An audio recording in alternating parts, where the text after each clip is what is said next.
Las fuerzas estadounidenses e israelíes han alcanzado 15.000 objetivos en Irán desde el inicio de la guerra, y hoy se perfila como el día con mayor volumen de ataques hasta la fecha. Irán también se centra en el cierre del estrecho de Hormuz, una táctica que, desde su perspectiva, parece estar dando buenos resultados. Además, se ha confirmado el trágico accidente de un avión cisterna estadounidense KC-135 anoche sobre el oeste de Irak. En este contexto, analizaremos la especulación de que Estados Unidos está ocultando información sobre las bajas. En una rueda de prensa celebrada hoy, el secretario Hegseth y el jefe del Estado Mayor Conjunto, General Kane, declararon que Estados Unidos e Israel han alcanzado más de 15.000 objetivos durante los primeros 13 días de esta guerra. En este conflicto, se han atacado más de 1.000 objetivos diferentes cada día. Añadieron que hoy se registrará el mayor volumen de ataques en Irán hasta la fecha, y que cazas y bombarderos sobrevuelan Teherán a diario. Esto coincide con el avance de Estados Unidos e Israel hacia la superioridad aérea local en el espacio iraní. Sé que usamos ese término de forma generalizada, como si fuera algo absoluto, pero la realidad es compleja. No espero que en este momento tengamos un dominio aéreo absoluto sobre todo el país. Sin embargo, a través de ciertos corredores, podríamos intensificar los ataques en determinadas zonas, especialmente en el oeste, el sur y en Teherán y sus alrededores.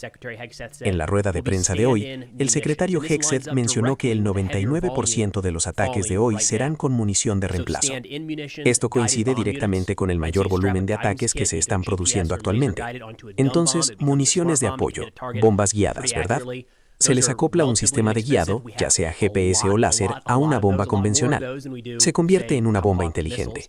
Puede alcanzar un objetivo con bastante precisión. Son relativamente económicas. Tenemos muchísimas de estas, muchas más que, por ejemplo, misiles Tomahawk. Así que estamos pasando de las municiones de ataque a distancia a las de apoyo. Esto significa que hay menos amenaza para la defensa aérea y para nuestros aviones. Por lo tanto, esos bombarderos y cazas pueden pasar más tiempo en el aire sobre Irán y, en general, pueden transportar más municiones. Esto coincide directamente con la idea de que hoy y en el futuro previsible, los ataques aéreos irán en aumento en todo Irán. Ahora bien, esto significa que todavía hay suficientes objetivos viables que atacar. Hemos recibido mensajes contradictorios en los últimos días, ya que el presidente Trump, por ejemplo, dijo ayer que nos estamos quedando sin objetivos. Eso no coincide exactamente con la declaración del Pentágono de hoy. Vamos a atacar más que nunca. Pero como saben, desde el primer día de este conflicto, ha habido mensajes contradictorios. Y hablaremos de eso en un momento. Debido al ataque, el secretario Hegseth afirmó que los lanzamientos de misiles iraníes se han reducido en un 90% desde los primeros días de la guerra, y los lanzamientos de drones han disminuido en un 95%. Añadió que pronto todas las empresas de defensa de Irán serán destruidas, que están atacando cada aspecto que contribuye a la fabricación y el ensamblaje de esos misiles, uno por uno, eliminando esas fábricas. Así que no se trata solo de destruir su capacidad hoy, sino de asegurarnos de que no puedan reconstruirla. El CENTCOM también publicó hoy una actualización, que nos da una idea, y creo que aún tenemos un desafío con esto, de cómo estamos midiendo el éxito. De hecho, esa pregunta se formuló durante la rueda de prensa de hoy, y el secretario Hegseth, con tono tajante, le dijo al periodista: estos son nuestros objetivos. En cuanto alcancemos esos objetivos, sabremos que vamos por buen camino. Pero el número de objetivos alcanzados, el número de bombas lanzadas, no se traduce en éxito. Y lo sabemos, ¿verdad? Vietnam es un ejemplo perfecto de que no solo se registran los ataques, sino que también se habla del número de bajas. Las bajas enemigas en Vietnam se inflaron enormemente, pero eso no era un indicador de éxito. Creo que todavía estamos definiendo cuál será la mejor medida. Ayer, el CENTCOM presentó que hemos destruido más de 90 buques de la Armada iraní. Se trata de buques de guerra tradicionales y algunas de sus lanchas rápidas, que siguen representando una amenaza considerable. El caso es que toda su armada podría desaparecer mañana. Es como si pudiéramos chasquear los dedos. Y creo que ya hemos oído varias veces que la armada iraní ha desaparecido. Su armada entera puede ser destruida al 100%, sin ningún buque de superficie. E Irán aún puede representar una amenaza para el estrecho de Hormuz. Ese es uno de los desafíos. Su fuerza aérea puede ser destruida al 100%, sin una sola plataforma operativa en su arsenal, pero aún representan una amenaza aérea mediante sus drones y misiles. Y cuando hablamos de la reducción de sus misiles no tripulados, los lanzamientos son significativos. Y no pretendo restarle importancia a una reducción del 90 y 95%. Se ha invertido muchísimo esfuerzo en combatir esos lanzamientos. El reto consiste en reducir esas cifras a cero. Y no solo por un día, sino durante un tiempo prolongado. Si observamos el estrecho de Bab el-Mandeb y el Mar Rojo, donde los hutíes paralizaron el transporte marítimo el año pasado, el número de buques que transitan por esa zona sigue siendo relativamente bajo, y los hutíes no han atacado un buque civil en mucho tiempo. Así que no se trata solo de que no haya ataques hoy, se trata de que no haya ataques hoy. ¿Y qué tan seguros podemos estar de que no habrá ataques mañana, pasado mañana y los días siguientes para que el transporte marítimo se recupere y las aseguradoras se sientan tranquilas? Así que sí, un 90 y 95% es impresionante. Esas cifras tienen que ser cero. Y sé que si oyen eso, pensarán que es imposible, muy difícil o que no se sabe cómo vamos a lograrlo. Es decir, esa es una ventaja estratégica que Irán tiene en este conflicto específico. Va a ser muy difícil lograr que esas cifras sean cero. De hecho, en los últimos días, hemos oído hablar cada vez más de la posibilidad o la probabilidad de que tengamos que desplegar tropas terrestres a lo largo de la costa para neutralizar la capacidad iraní de atacar esos buques. Todavía no sé cuál es mi postura respecto al despliegue de tropas, si esto sucederá. Parece que esta conversación se está volviendo cada vez más frecuente. Y este es el punto crítico. En cuanto a la respuesta iraní hasta ahora, atacaron inmediatamente el estrecho de Hormuz, así como varios objetivos en toda la región. Esta es su ventaja estratégica. Ellos lo saben. Nosotros lo sabíamos. Últimamente han circulado muchos informes que afirman que el Pentágono o la Casa Blanca fueron tomados por sorpresa. Y me cuesta creerlos porque sería muy difícil describir el nivel de negligencia que implicaría que el ejército estadounidense tomara cualquier medida en Irán sin considerar la posibilidad de que Irán cerrara el estrecho. Ya hablamos de esto en este canal hace tiempo. No es ningún secreto. No se trata de una idea estratégica descabellada que tuvimos de repente, pensando que Irán podría usar una jugada maestra. No, ha sido parte de los cálculos de todos al analizar a Irán durante mucho tiempo. Así que, o bien esos informes no son ciertos. Es una posibilidad. Si son ciertos, se trata de una negligencia criminal por parte de los planificadores. Significa que simplemente tuvimos que dejar de lado lo que habíamos asumido durante décadas y decir, hoy es diferente, o no van a contraatacar. En ese sentido, tengo la esperanza de que la información simplemente no sea precisa. Sin embargo, Irán continúa realizando ataques en el Golfo Pérsico y el estrecho de Hormuz. En los últimos días, se han difundido imágenes impactantes que muestran cómo atacan varios buques civiles. Uno de ellos era un buque con bandera estadounidense. Hemos visto al menos un barco que tuvo que ser evacuado. Se desplegó un gran contingente de bomberos para sofocar todos los ataques. Damian Simon realiza un excelente trabajo en este ámbito. Quiero mostrarles un gráfico que él elaboró. El enlace estará en la descripción a continuación, donde se muestra la ubicación. Esto corresponde a ayer. Así que aquí se muestra la ubicación de varios de estos ataques en la zona. Y como pueden ver, el estrecho de Hormuz está cerrado. Parece que Irán permite el paso de algunos buques iraníes hacia China, pero es un porcentaje mínimo comparado con lo que solía ser. Esto es motivo de gran preocupación. Irán lo sabe. Y se nota que nosotros también lo sabemos. Y también nos preocupa, porque el presidente Trump, en varias publicaciones recientes, ha estado hablando de esto. Y hay señales contradictorias. De nuevo, es una especie de tema recurrente en esta guerra, lo que está sucediendo en el estrecho. En la rueda de prensa de hoy, el secretario Hegseth dijo, Irán está actuando con pura desesperación en el estrecho de Hormuz. Es algo con lo que estamos lidiando, y hemos estado lidiando. No hay de qué preocuparse. El general Kane fue un poco más cauto, diciendo que hemos progresado, pero que Irán aún tiene la capacidad de dañar a las fuerzas amigas y al transporte comercial, y que nuestro trabajo en este sentido continúa. Había otro fragmento, a ver si lo encuentro. Era un presentador de Fox News, y creo que el presidente Trump también lo sugirió, como diciendo, está bien, adelante. Pero hace un par de días un presentador de Fox News dijo algo así como, chicos, solo tienen que salir y hacerlo.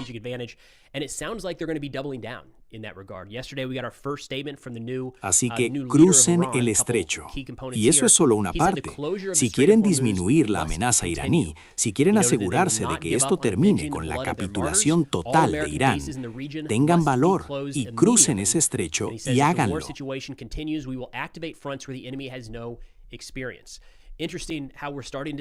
Así que no sé, si hay algún equipo por ahí en el Golfo Pérsico observando, no se limiten a decir esto, ¿de qué estamos hablando ahora? Pero bueno, Irán sabe perfectamente que el estrecho es un punto estratégico clave. Sabe perfectamente que esto les beneficia, y parece que van a redoblar sus esfuerzos en ese sentido. Ayer recibimos la primera declaración del nuevo líder iraní, con un par de puntos clave. Dijo que el cierre del estrecho de Hormuz debe continuar. Señaló que no cejarán en su empeño de vengar la sangre de sus mártires. Todas las bases estadounidenses en la región deben cerrarse inmediatamente. Y añadió que, si la situación de guerra continúa, activarán frentes donde el enemigo no tiene experiencia. Es interesante cómo empezamos a ver algunas exigencias por parte de Irán. Ya no se trata solo de, creo que esto da una idea de dónde sienten que tienen cierta influencia. Y creo que la tienen con el estrecho. Y atacar a los vecinos del Golfo creo que está teniendo un impacto mayor del que nos damos cuenta o del que reconocemos. El hecho de que ahora una de sus exigencias sea el cierre inmediato de todas las bases estadounidenses en la región. Han dado un paso adelante, ¿no? Ya no se trata solo de dejar de lanzar bombas y misiles. Se trata de abandonar la zona por completo. Claro, esto puede interpretarse como parte de una táctica de negociación, pero creo que sobre todo los sectores más intransigentes de Irán sienten que tienen la sartén por el mango, especialmente en lo que respecta al estrecho. Otra razón por la que podrían empezar a sentirse así es la escalada de la guerra. Sé que el secretario Hegseth lo niega constantemente y dice que no se trata de una escalada, sino de una guerra más estrecha y definida. Pero según todos los indicadores que conozco, sí se está expandiendo. Muy bien, hace un par de días, Hezbollah lanzó su mayor bombardeo de la guerra hasta el momento en el norte de Israel. Han retomado su campaña mediática, difundiendo videos e imágenes que muestran estos ataques. Este es un buen momento para mencionar la censura en esta guerra, y la vamos a abordar desde diferentes perspectivas. No tengo ni idea de la magnitud de los daños en el norte de Israel, ni idea.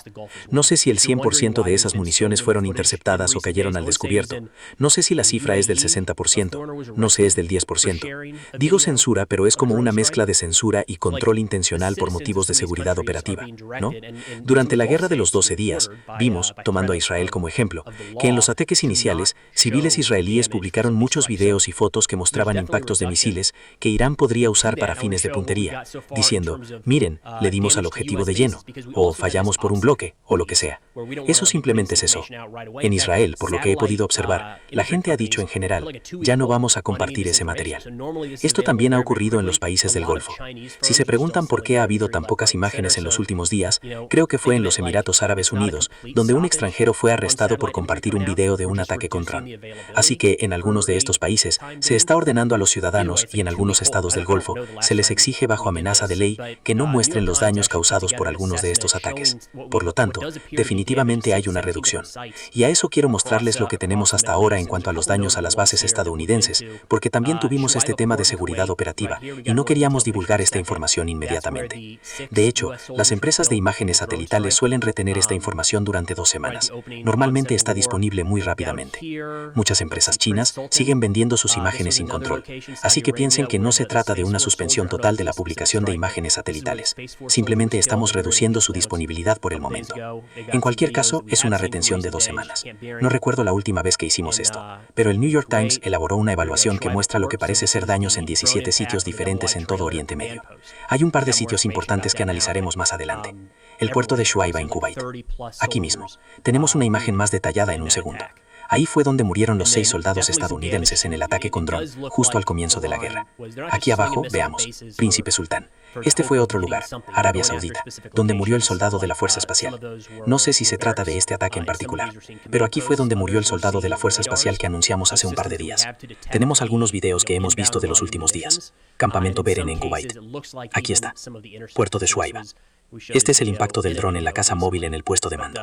Tenemos más información al respecto, pero diría que hubo más de 30 soldados heridos en ese ataque, y definitivamente hubo daños. Parece que Irán no solo lanza misiles contra bases con la esperanza de acertar, apuntan a objetivos específicos, como cuarteles, puestos de mando y radares, sistemas que utilizamos para detectar las municiones iraníes, en algunos casos incluso interceptores. Mostramos este video recientemente, un ataque con drones iraníes contra una estación de radar en Bahrein, y también contra varias estaciones de radar en Qatar y los Emiratos Árabes Unidos. Eso sí que es precisión. Sé que solemos subestimar las capacidades de nuestros adversarios, pensando que no pueden alcanzar nada, que no son efectivos y que ninguno de sus misiles logra impactar. Pero les aseguro que algunos sí lo consiguen, y cuando lo hacen, son efectivos. No solo atacan en medio del desierto, sino que atacan edificios específicos. Por lo tanto, la amenaza de drones y misiles es muy real y persiste. Para declarar la victoria en esta guerra y que todo vuelva a la normalidad, debemos reducir esas cifras a 0. Esto plantea una pregunta importante. ¿Cómo logramos reducir esas cifras a 0 para restablecer la normalidad en Oriente Medio? Existen varias opciones. Una es erradicar al régimen iraní que lanza estos ataques. Probablemente esto no se consiga mediante negociaciones. Seguramente requerirá presencia militar sobre el terreno y una campaña sostenida durante un tiempo para reconstruir el país tras la eliminación de los extremistas. Esa es una opción. La otra, una solución más rápida, es algún tipo de acuerdo negociado, del que no me parece descabellado pensar que Irán podría obtener algún beneficio a corto plazo, y eso probablemente sería más perjudicial para la región y para la seguridad de Estados Unidos en el futuro previsible. Para ser claros, la situación es muy delicada. No hay un camino claro a seguir con mínimas repercusiones y bajas. Estamos en esta situación, y no sé si estaba previsto que llegáramos a este punto sin una decisión clara. Pero la situación se complica cada vez más con el paso de los días. Y en consecuencia, estamos viendo un aumento en las bajas estadounidenses. Se trata de operaciones militares de gran envergadura, así que lamentablemente, las bajas son inevitables. Anoche, recibimos la notificación de que un avión cisterna KC-135 estadounidense se estrelló en el oeste de Irak. El CENTCOM informó que, aproximadamente a las 2 p.m. hora del este, un avión cisterna KC-130 se estrelló en el oeste de Irak. Se ha confirmado el fallecimiento de 4 de los 6 tripulantes a bordo. Para una breve actualización, el CENTCOM acaba de emitir un comunicado confirmando el fallecimiento de los 6 tripulantes del KC-135 accidentado. El CENTCOM indicó que las circunstancias del incidente están bajo investigación. Sin embargo, la pérdida de la aeronave no se debió a fuego enemigo ni a fuego amigo. Vimos una fotografía de lo que parece ser la segunda aeronave. Por lo que he podido observar hasta el momento, parece tratarse de una colisión en el aire. La segunda aeronave logró regresar a la base sin problemas, y se puede apreciar que la parte superior de la aleta de cola quedó completamente arrancada. Así que parece que eso fue lo que sucedió. Cabe destacar que tan pronto como Estados Unidos anunció el accidente, varios canales vinculados a Irán y algunas de sus milicias en Irak comenzaron a reivindicar el derribo de una aeronave estadounidense sin presentar videos, fotografías ni ningún otro tipo de evidencia. Por lo que puedo deducir, simplemente se aprovecharon del anuncio estadounidense sobre la pérdida de la aeronave e intentaron atribuirse el derribo. Es muy importante destacar que el anuncio de Estados Unidos se produjo antes que el de la milicia. No hay indicios de fuego hostil. Hace un par de días, Sean Parnell, portavoz principal del Pentágono, nos notificó que la cifra total de bajas es significativamente mayor que la reportada hasta ahora.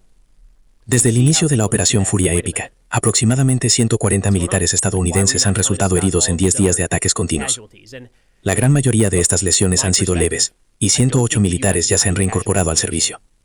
Es un aumento considerable, ¿verdad? La cifra anterior, la que se había reportado públicamente, era de 12, o incluso 18. Estamos hablando de un aumento de casi 10 veces, de 12 a 140. Es comprensible que la gente se pregunte, un momento, ¿qué está pasando? ¿Por qué no nos informaron sobre todas estas otras bajas? Y miren, desde mi punto de vista, no creo que Estados Unidos esté ocultando información sobre bajas. Creo que es una combinación de seguridad operativa, y para ser franco, creo que no disfrutan de esta parte del trabajo. Prefieren hablar de ataques y la efectividad del ejército estadounidense y el éxito que se está logrando en Irán. Y esto no es lo que quieren destacar. Y creo que eso es parte de lo que estamos viendo. Puede que me equivoque en los próximos días, pero lo que veo es que, en primer lugar, la información sobre bajas es importante para la seguridad operativa, ¿de acuerdo? Por supuesto está el aspecto de tener que esperar para informar a las familias, pero incluso se publica, digamos que 20 soldados estadounidenses resultaron heridos ayer. Solo como dato de referencia, Irán puede analizar sus datos de objetivos y tener una idea de qué municiones impactaron y dónde, y a partir de eso pueden discernir dónde pudieron haber sido efectivos los ataques, o dónde impactaron, y dónde se encuentran aún las fuerzas estadounidenses. Y toda esa información puede ser muy valiosa para Irán. Así que miren, cuando observamos una guerra importante en curso, entre Ucrania y Rusia, hace tiempo que dejamos de esperar información precisa y en tiempo real sobre las bajas. No existe, ¿verdad? Llevamos 4 años en esto, y nadie va a asegurar que tiene información de bajas 100% precisa. Tendremos información precisa sobre las bajas. Es imposible que, por ejemplo, el soldado Joe Snowy se despliegue en Oriente Medio durante 2 semanas, o se despliegue allí, no regrese, y nadie le pregunte nada, ¿verdad? Es parte de una familia. Es parte de una unidad. Todos son estadounidenses con teléfonos y acceso a Internet. Nuestras tropas no desaparecen, y los heridos serán registrados como tales. Sin embargo, existe un lapso en el que es importante que las Fuerzas Armadas no divulguen esa información, y no se trata tanto de un mensaje para Estados Unidos, como de evitar que nuestros adversarios la obtengan. Un buen ejemplo es el ataque en Kuwait que afectó ese centro de operaciones. Sabemos que Estados Unidos evacuó varias bases en todo Oriente Medio. Así que, como saben, Irán, al enterarse de que ese ataque causó varias bajas estadounidenses, puede analizar inmediatamente qué unidad estaba allí desplegada, y ver que 6 de esos soldados murieron, y más de 30 resultaron heridos. Pueden examinar esa organización y decir, ahora sabemos que ese grupo es inoperante para un tiempo, al menos esa compañía, tal vez batallón, no puede operar. Esto podría influir en cómo Irán planifica sus ataques y operaciones en los próximos días y semanas. Es un delicado equilibrio. Realmente debemos tenerlo presente. Por ahora, no creo que haya ninguna ocultación intencional de esta información. Creo que la divulgación de la información no ha sido fluida, y eso podría deberse a que estamos intentando mantener la seguridad operativa un poco más de lo que ellos pueden. Esperaremos a ver qué suceda, a medida que se vayan revelando más detalles. Otro aspecto importante es que todo el liderazgo civil del Pentágono que está divulgando esta información es nuevo, ¿verdad? Este es un grupo nuevo, y se aseguraron de contratar e incorporar a mucha gente que no tenía experiencia previa en ese sistema. Así que, si hay contratiempos, o si las cosas no salen como esperábamos, también hay que incluirlo en el análisis. No creo que Estados Unidos esté ocultando información sobre bajas, pero dada la necesidad de seguridad operativa, no me sorprendería en absoluto que el número total de heridos sea superior a los 140 que se reportaron hace unos días. En cuanto a cuánto más, es una incógnita. Así son las operaciones de combate activas. Eso es todo por ahora. Gracias por vernos, y nos vemos la próxima vez.